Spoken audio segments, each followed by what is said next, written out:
오늘 말씀 함께 살펴보기 전에 우리가 말씀을 들어가기 전에 말씀에서 좀 핵심 단어로 드러나는 것들을 조금 일상생활의 예화 속에서 좀 살펴보고 좀 들어가려고 하는데, 우리가 삶을 살아가다 보면 아직은 일어나지 않은 어떠한 사건 혹은 어떠한 일들에 대해서 그것이 일어날 거야, 그것이 곧 다가와, 이미 일어났어, 이미 지나갔어 라고 하는 사인들이 등장을 합니다. 여러 가지 기호 혹은 표적들이 여러분들 삶에 편재해 있는데요, 많이 발견이 돼요. 참 어려운 말인데 벌써부터 귀를 닫으시면 안 되고요. 제가 함께 살펴보려고 하는 건, 예를 들어서 우리에게 익숙하진 않지만 저에게도 익숙하진 않고, 소개팅이라는 걸 한 형제하고 자매가 갔다고 합시다. 한 형제가 자매에게 너무나 첫눈에 반해가지고 좋아하는 마음을 숨길 수가 없어요. 그러면 몸에서 여러 가지 무엇이 나가죠? 고급 용어로는 추파라는 게 튀어나가요, 그죠? 근데 이 추파라는 게 은어나 속어가 아니라 인터넷 네이버에 찾아보면 이게 진짜 국어 사전에 등재되어 있는 단어더라고요. 근데 추파라는 것을 보내요. 혹은 우리가 함께 방금 말씀드렸던 것처럼 신호나 사인을 보내죠. 내가 널 좋아해라는. 우리가 좀 멀리 있는 소개팅을 조금 뒤로 하고 좀 가까이 있는 걸 함께 살펴볼게요. 예를 들어서 우리가 주일날 저녁에 보는 사람도 있고 안 보는 사람도 있지만, 예능 프로 중에 달리는 사람이라는 프로가 있어요, 그죠? 이게 관적 광고가 되면 안 돼서 이제 한국어로 번역을 해봤는데, 런닝 사람 있잖아요. 근데 달리는 사람에 등장하는 유재석이라는 분이 여자어라는 것을 옛날에 소녀시대가 나왔을 때 해석해 준 적이 있어요, 그죠? 우리가 함께 좀 생각해봤으면 좋겠는데, 우리에게는 없지만 있을 수도 있고, 근데 여자친구가 지나가다 갑자기 스파게티 집 앞에서 스파게티 진짜 맛있겠다 라고 한다는 것은 무슨 의미일까요? 네, 먹고 싶다라는 것에 대한 거죠. 사줘, 그것도 모르겠냐라고 하면서 이렇게 하는 표현이죠. 다른 것도 있죠. 남친이 누구누구 남친이 뭐 사줬대 라는 거는 그러한 팩트를 남자친구에게 알려주려고 하는 걸까요? 아니겠죠. 뭘까요? 나 저것보다 좋은 거 사줘, 혹은 저것과 동등한 걸 사줘라고 하는 무엇을 보내는 걸까요? 사인을 보내는 겁니다.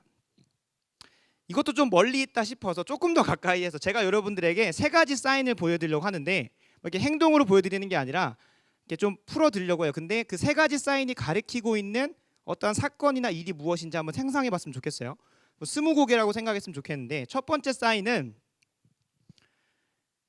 7월 말에서 8월 초에 문자나 카톡이 옵니다. 목돈이 들어가는 거고요. 등록이라는 문자와 함께 여러 가지가 와요. 그리고 두 번째 사인은 1, 2주 뒤에 촌각을 다투며 1, 2초 차이로 어떤 강의를 듣냐 못 듣냐 하는 그러한 기간이 와요. 우리는 네 글자로 수강 신청이라고 하죠. 세 번째 사인은 이미 뭐 다 눈치채겠지만 무엇을 가리키는지 그 두 가지 사인이, 마지막 사인은 바로 내일부터 5일간 시작하는 기도회가 있어요. 이것을 위해서.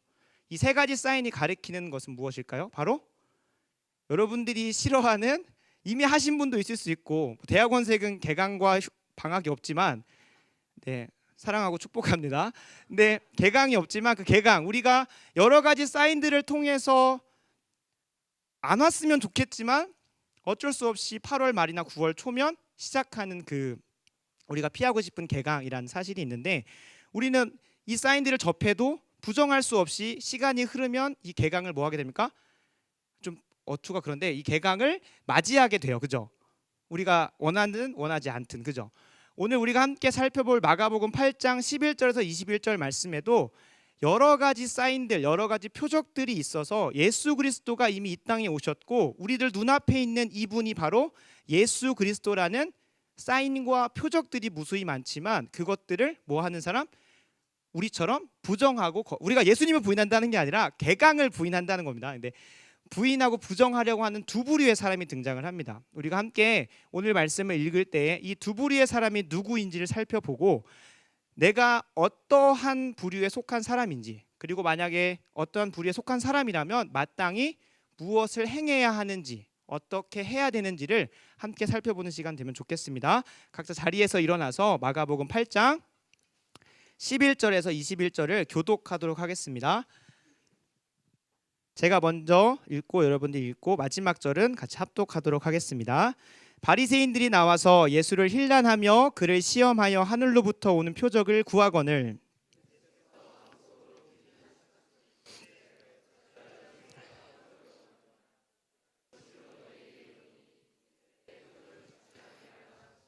그들을 떠나 다시 배에 올라 건너편으로 가시니라.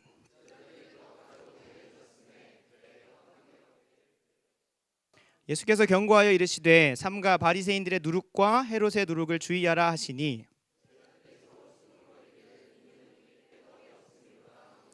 예수께서 아시고 이르시되 너희가 어찌 떡이 없으므로 수군거리느냐 아직도 알지 못하며 깨닫지 못하느냐 너희 마음이 둔하냐.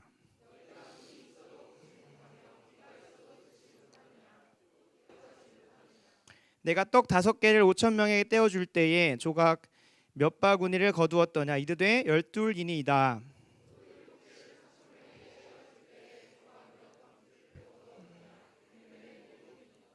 이르시되 아직도 같이 읽겠습니다. 이르시되 아직도 깨닫지 못하느냐 하시니라. 아멘. 오늘 말씀 함께 살펴볼 때에 오늘 말씀은 다른 이야기 설화체와는 달리 명확하게 메인 아이디어가 드러납니다. 읽으면서 좀 주의를 기울여서 읽으신 분 아시겠지만 명확하게 15절 말씀에 보면 무엇이라고 등장하죠? 바리새인들의 누룩과 헤롯의 누룩을 주의하라는 게 오늘 본문의 메인 아이디어입니다. 그렇다면 우리가 이 메인 아이디어 예수님께서 제자들에게 하신 말씀에 순종하여 우리도 똑같이 살아가고자 할 때에 과연 바리새인이 혹은 헤롯이 제빵사였을까요? 아니겠죠. 웃음 포인트인데 다 모르시는 분은 못 웃죠, 그죠? 바리새인과 그러니까 누룩이라는 것이 무엇인지 아시나요? 우리가 빵을 구울 때 이스트라고 해가지고 발효시키는 겁니다. 네, 그런 게 있습니다. 그러니까 제빵사들이나 혹은 떡을 굽는 사람들, 빵을 굽는 사람들이 사용하는 건데 바리새인들의 누룩과 헤롯의 누룩을 주의하라는 것이 과연 그 문자 그대로 그들에게 가지고 있는 누룩이 균이기 때문에 그것을 조심해야 되라고 하는 게 아니겠죠. 그렇다고 하면 오늘 말씀에서 가리키고 있는 이 바리새인들의 누룩과 헤롯의 누룩이 무엇인지를 본문 말씀 속에서 더 나아가서는 전문맥과 후문맥을 통해서 함께 살펴봐야 됩니다. 근데 우리가 누룩을 쉽게 찾을 수 있는 데가 누가복음 12장 1절이 있고요. 고린도전서 5장 6절이 있습니다. 거기에는 바리새인들의 누룩이 무엇인지 명확하게 설명을 해주고 있어요. 누가복음 12장 1절 같은 경우는 바리새인들의 누룩, 즉 외식을 주의하라라고 하고 있고 고린도전서 5장 6절은 자랑하지 말라, 교만하지 마라라는 그런 부분으로 누룩을 명확하게 설명하고 있습니다. 그리고 어떤 목사님이 설교하실 때에 이것을 마태복음 평행 본문과 함께 고민해 봤을 때 민족주의적 태도다라고 표현을 많이 하시더라고요. 근데 우리가 함께 살펴볼 말씀의 11절과 13절 말씀에 나온 바리새인들의 행태와 마가복음 6장에 나온 헤롯의 행태를 봤을 때 결론부터 말하면 이 누룩은 불신을 말합니다. 다른 말로 하면 믿음이 없음을 가리키고 있습니다. 이것이 이 누룩이 왜 믿음이 없는 것이냐면 헤롯의 누룩까지 다루긴 조금 시간이 없어서 바리새인들의 누룩만 조금 더 집중해서 살펴볼 텐데 11절의 말씀에 보면 바리새인들은 예수님께 나와서 무엇을 구하죠? 바로 한숨을 구하는 게 아니고 하늘로부터 오는 표적을 구합니다. 하늘로부터 오는 표적이라는 것은 우리가 아까 서론에서 함께 다뤘던 것처럼 사인을 말합니다. 그러니까 하늘로부터 오는 사인을 달라. 여기서 말하는 사인이라는 건 무엇이냐면 예수 그리스도가 누구라는 것, 바로 구원자 메시아라는 것을 내가 보여달라는 겁니다. 구약 성경에 기록된 모세오경과 예언서에서 예언하고 있는 구원자가 맞다면 네가 그것에 마땅한 무엇을 보여달라? 사인을 보여달라는 겁니다. 그러니까 예수님 사인 해달라는 게 아니라 여러분 너무 째려봐가지고요. 그 사인을 보여달라고 하는 겁니다. 근데 중요한 거는 이 사건이 있기 전에 칠병이어라는 사건이 있었고 그 전에 오병이어라는 사건이 함께 있었습니다. 우리가 함께 계속해서 살펴보고 있는데 결국에 바리새인들은 이미 예수님께서 구원자 메시아로서 마땅히 보여줘야 할 사인들을 수도 없이 보여줬습니다. 물론 바리새인들이 그 자리에 있었는지는 명확하게 알 수는 없지만 간접적으로라도 분명히 예수 그리스도 자신 앞에 있는 자신과 논쟁하는 그 분이 바로 누구라는 것, 메시아 구원자라는 것을 알 수 있었습니다. 그런데 그들은 뭐 했죠? 많이 받고 많이 들었음에도 불구하고 믿지 않았습니다. 그래서 예수님께서 제자들에게 하시는 말씀 무엇입니까? 바리새인들의 누룩, 즉 무엇을 경계하라는 겁니까? 믿지 않음, 불신을 주의하라.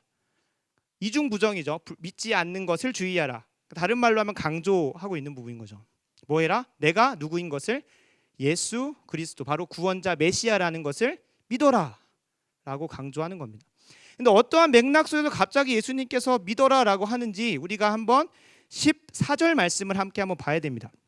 14절 말씀을 보면 예수님께서는 벳세다로 향하는 배 위에 있습니다. 제자들과 함께 있습니다. 정확히 몇 명이 있었는지는 기록되어 있지 않지만 분명한 것은 14절에 제자들이 떡 가져오기를 잊었습니다. 그리고 배에 딱 몇 개 있습니까? 떡이 한 개밖에 없습니다. 그런 상황 가운데 제자들은 당황하기 시작합니다. 배는 허기진 것 같은데 13명, 정확하게 숫자는 파악할 수 없지만 예수님과 제자들 최소 인원을 13명이라고 봤을 때 13명이 먹을 만한 떡이 충분하지 않은 거죠. 그 상황 가운데서 불신하기 시작합니다. 며칠 전 혹은 몇 달 전, 길어봤자 3년 안에 있었던 그 사건, 바로 떡 2덩이로 몇 명이 먹었죠? 제역 형제 몇 명이 먹었죠? 5천 명이 먹었고 떡 7개로 몇 명이 먹었을까요? 4천 명이 먹었습니다. 2달 전에 했으니까 잊어버리셔도 괜찮습니다. 우린 제자들이 아니잖아요. 제자들 맞죠? 근데 쉽게 잊어버릴 수 있어요. 중요한 것은 분명히 예수님께서 제자들이 생생하게 기억할 정도로 팩트 폭력을 합니다. 19절과 20절 보면 뭐라고 하시죠? 너희도 이거 기억 못하냐? 라고 하면서 팩트 체크를 해요. 그러면서 따지시는 거죠. 혼내시는 거죠. 왜 이것도 기억 못하냐? 여러분 산술적으로 생각해보면 떡 2개로 5천 명 먹이는 게 쉽습니까? 물론 5덩이군요. 그죠? 5덩인데 5덩이로 5천 5병이요. 그렇죠? 맞아요. 5덩이였어요. 생각 그 5덩이. 5덩이로 5천 명을 먹이는 게 쉬울까요? 아니면 떡 1덩이로 13명 먹이는 게 쉬울까요? 누가 생각해도 떡 1개로 13명 먹이는 게 쉬울 거란 말이에요. 제자들은 분명히 그 사건 2가지를 다 기억하고 있었어요. 명확하게 몇 광줄이 몇 바구니가 남았는지까지 기억하고 있었단 말이에요. 근데 그 상황 가운데의 제자들은 현실의 벽, 무엇이죠? 떡이 몇 개밖에 없다는, 1개밖에 없다는 사실 앞에서 다시 한번 믿음 없는 행동을 합니다. 수근수근거리고 안절부절해하면서 예수님이 무엇을 말하고 있는지조차 귀 기울이지 않고 이걸 왜 뚱딴지 같은 소리로 누룩을 피하라라고 이렇게 누룩을 주의하라라고 얘기하는지 모르고 있습니다. 예수님은 답답하셔서 7번이나 말을 바꾸어가면서 제자들을 혼내킵니다. 17절을 보면 아직도 알지 못하느냐, 깨닫지 못하느냐, 너희 마음이 둔하냐, 또 눈이 있어도 보지 못하냐, 귀가 있어도 듣지 못하냐, 기억하지 못하냐, 그리고 마지막 21절에 아직도 깨닫지 못하냐. 7번이나 반복해서 제자들의 무엇이 없음을, 믿음이 없음을 계속해서 혼내시고 계신 겁니다.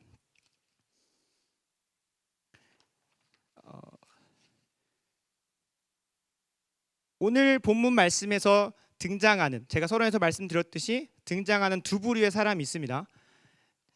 정리를 하자면 두 부류의 사람 둘 다 무엇이 없었습니까? 믿음이 없었습니다. 그런데 다른 종류의 믿음이 없었던 거죠. 한 부류, 바로 바리새인 같은 경우는 만약에 그들이 믿었다면, 예수 그리스도의 표적들을 보고 예수 그리스도가 누구라는 것, 구원자 메시아라는 것을 믿었다면 그들도 구원받고 그들도 천국에 갈 수 있었을 것입니다. 제자들이 믿음이 있었다면 그 상황, 배 위에서 떡 1개밖에 없는 그 상황 가운데서 예수님께서 이전에 행해 주신 것처럼 동일하게 그 기적을 행해 주실 수 있었을 겁니다. 여러분들에게 묻고 싶습니다. 여러분들은 바리새인에 속하십니까? 아니면 제자들에 속하십니까? 우리가 삶을 살아가다 보면 여러 가지 문제에 함몰되어 가지고 그 크신 예수님 혹은 하나님을 바라보지 못할 때가 참 많은 것 같습니다. 이 시간 우리가 함께 조는 친구들을 위해서 손가락을 하나 올려보겠습니다. 두 번째 손가락을 올리시고요. 중요한 두 번째 손가락 올려주세요. 함께 올려주시고 이것을 자신의 눈 앞으로 가까이 가서 그것만 한번 쳐다봅시다. 한번 쭉. 네, 한순간 300명이 바보가 됐습니다.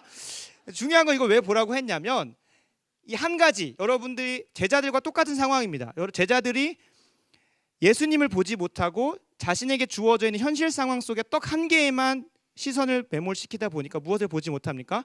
그 뒤에 계셔서 분명히 역사하고 계시는 하나님 예수 그리스도, 바로 옆에 계시는 예수님을 보지 못합니다. 우리가 방금 한 것은 똑같습니다.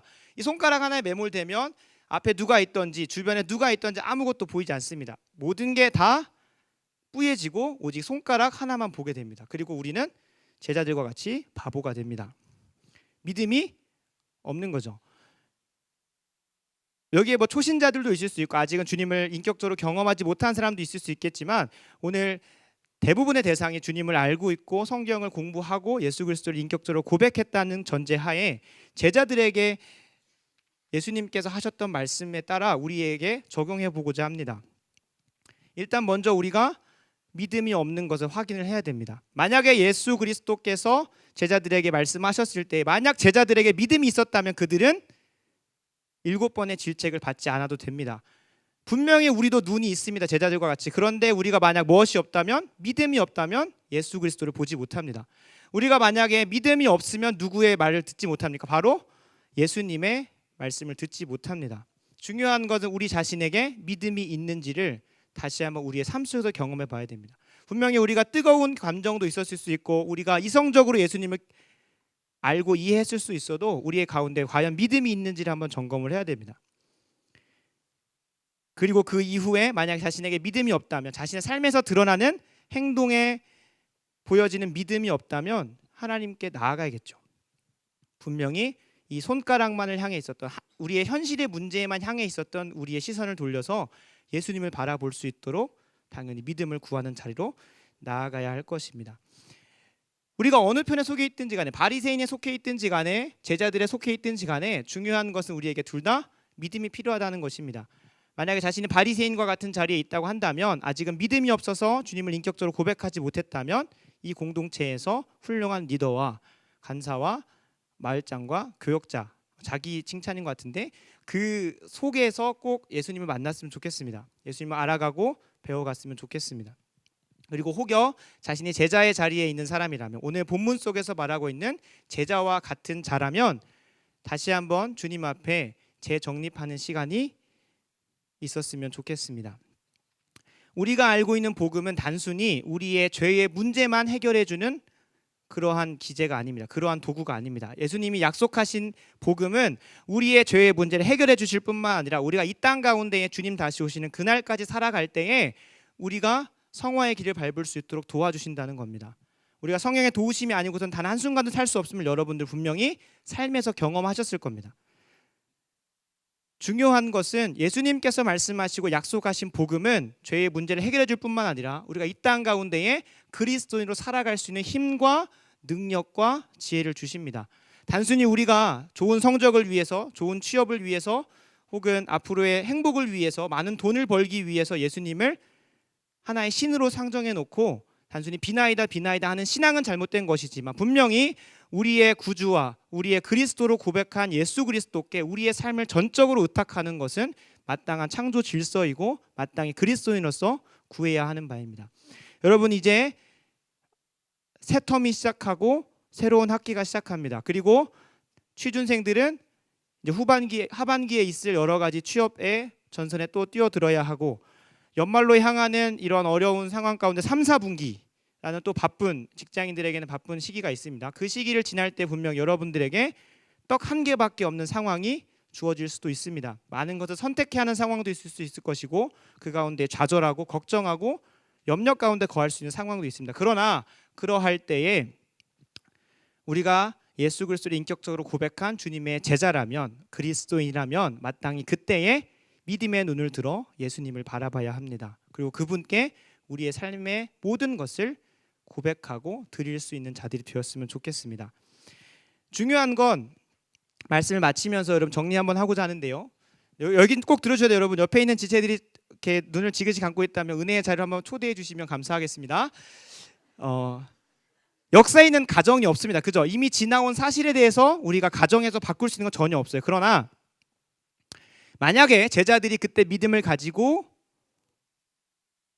떡 한 개를 주님께 드리면서 믿음 없음을 보이지 않고 자신들의 예수님에 대한 믿음을 보였다면 그들은 무엇을 경험했을까요? 또 기적, 표적 혹은 다른 말로 하면 사인을 경험했을 것입니다. 여러분, 우리가 이번 새 텀 그리고 한 학기, 직장이든 가정이든 우리가 사랑하는 대학 사부 드림이 공동체 아니든 어느 곳에서든지 간에 예수님을 믿음으로 고백하고 예수님께 전적으로 의지하고 나아갈 때에 우리의 그 믿음의 작은 고백은 사인이 될 수 있습니다. 다시 한번 말하면 예수 그리스도가 이 땅에 오셔서 저와 여러분을, 여기에 있는 우리 모두를 구원하시고자 하셨다는, 그리고 구원자 되신다는 그 사인을 우리 각자 한 명 한 명의 삶에서 드러낼 수 있다는 겁니다. 빨리 지나가서 우리 제목을 잘 못 보신 분도 있겠지만 오늘 제목은 누군가에게 기적이 되는 입니다. 형용사로 끝납니다. 그 뒤에 것은 여러분들이 한 학기를 살아가면서 채워야 되는 부분입니다. 무엇이냐면 우리가 분명히 복음 앞에 섰고 다시 한번 복음을 들었습니다. 그렇다 한다면 여러분들이 각자의 삶의 자리에서, 그것이 직장이 될 수 있고 정말 가기 싫은 학교일 수도 있고 또 여러 가지 어려움이 있는 가정일 수도 있고 혹은 대학 사부 드림이 공동체 아닐 수도 있습니다.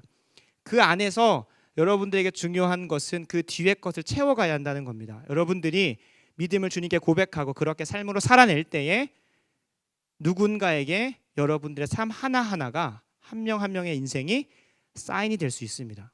바로 예수 그리스도가 나를 위해, 이 땅을 위해, 이 세상을 위해 죽으시고 부활하셨다는, 그리고 우리에게 생명을 주시는 분이라는 것을 알 수 있습니다.